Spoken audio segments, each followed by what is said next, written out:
Hello everyone. So today's video is for the CMA students. What I'm going to do, I hope your studies are going well. And today what I'm going to discuss with you is the CMA Inter material. They have given some set of questions, fill in the blanks, true and false, and choose the correct option. So today I'm going to discuss with you the questions on choose the correct options. So I hope you have the material with you. And whenever we are discussing the question, I hope along with me, you also solve the questions. The first one, which of the following is not correct in regard to share certificate? The company secretary shall issue the share certificate. Actually, the share certificate is not issued by the company secretary. Yeah, he signs it, but it is issued by the board with by passing a resolution of the board. So share certificate shall be. So this is obviously not correct. The share certificate shall be issued in pursuance of a resolution of the board, correct? Every share certificate shall be distinguished to its distinctive number, yes. The shares may be in demat form, yes. If the company does not have a common seal, the share certificate shall be signed by. If the company does not have a common seal, the share certificate will be signed by at least two directors, or if the company has a company secretary, by the company secretary and the director of the company. So, two directors, one, so it's either of this. In case of unlisted company, the duplicate share certificate shall be issued within a period of 3 months. Bonus shares may be issued out of free reserve, securities premium, or CRR, capital redemption reserve. So it's all of these. In which for which purposes the securities premium account can be utilized. Basically, securities premium account can be utilized for five purposes. To write off preliminary expenses, to issue fully paid up bonus shares for the buyback of securities of the company, to for the premium on redemption of preference shares, or to write off the discount or commission on issue of shares or debentures. So writing of preliminary expenses, yes. Buyback of shares, yes. Issue of bonus shares, yes. So any of this.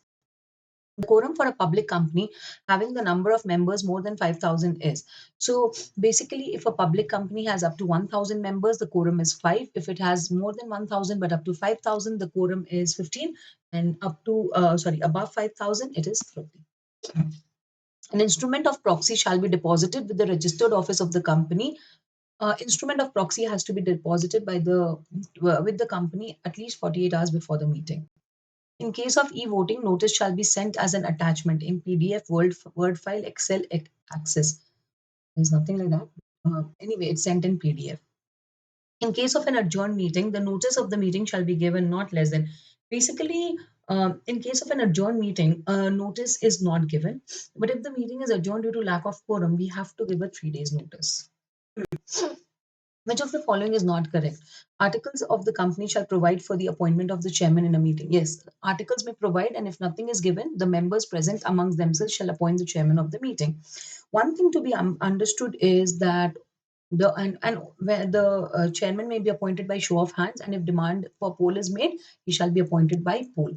And in case he's appointed by poll, the chairman appointed by poll shall be the chairman. However, when I say chairman of the meeting, he's not the chairman of the company. That's two different things. So the articles, then the members personally present at the meeting shall elect one amongst themselves to be the chairman. Yes. Managing director is the chairman of the meeting. This is not correct. The members selected as chairman as a result of poll continue the chairman who is elected by show of hands. The sentence construction is wrong. I've already told you about this. Which of the following is a method of voting? We basically have four methods of voting. Voting by show of hands, demand for poll, that is voting by poll, then voting by electronic mode, and postal ballot. Voting by show of hands, electronic mode, poll, all of these. A poll demanded on any question shall be taken within dash from the time when the poll is demanded for appointment of chairman or adjournment of meeting, that's done immediately. Otherwise, poll is done within 48 hours. Which one cannot be transacted through postal ballot? So basically, every business can be transacted through postal ballot other than ordinary business or any business where the auditors or directors have to make a representation. Appointment of auditor, it's an ordinary business, cannot be transacted through postal ballot. Election of election of a director is not appointment of a director. Appointment of a director cannot be done through postal ballot. This can be done. Buyback of shares, change in place of registered office outside the local limit. This also. The assent or dissent received after dash days in a postal ballot from the date of issue of notice shall be treated as if no reply. The time period for postal ballot is 30 days. If any reply is received after 30 days, it shall not be considered. 30 days. If any inspection is refused or if any copy required is not furnished within the specified time, the company shall be liable to a penalty of 25,000. The minimum number of directors for a public company is for OPC it's 1, private is 2, public is 3. What is the paid up share capital for the appointment of a women director? So the paid up share capital for the appointment of a women director is 100 crore. The appointment of an independent director shall be approved by, it has to be approved by the shareholders in the general meeting. The tenure of a director appointed by a small shareholder shall be, when a small shareholder's director is appointed, no, the tenure is a period of 3 years. No independent director shall hold office for more than, see, whenever an independent director is appointed, he can be reappointed for one period, but only one term. So he can hold office only for 2 terms. Which public company is required to appoint independent directors? So if a public company has a turnover of 100 crores or more, or has a paid up share capital of 10 crores or more, or has outstanding aggregate outstanding loans or deposits or debentures exceeding 50 crores, must have an independent. So any of which of the following is not a criteria for the appointment of independent director? He cannot be connected in any way to the company. So he shall not be a promoter. This is a correct criteria. He shall relate to the promoter. This is not a criteria. If he relates, he cannot be appointed. He shall not have any pecuniary relation with the company or their promoters. True. His relatives have not held any pecuniary relationship with the company amounting to 2% or more of its gross turnover. True.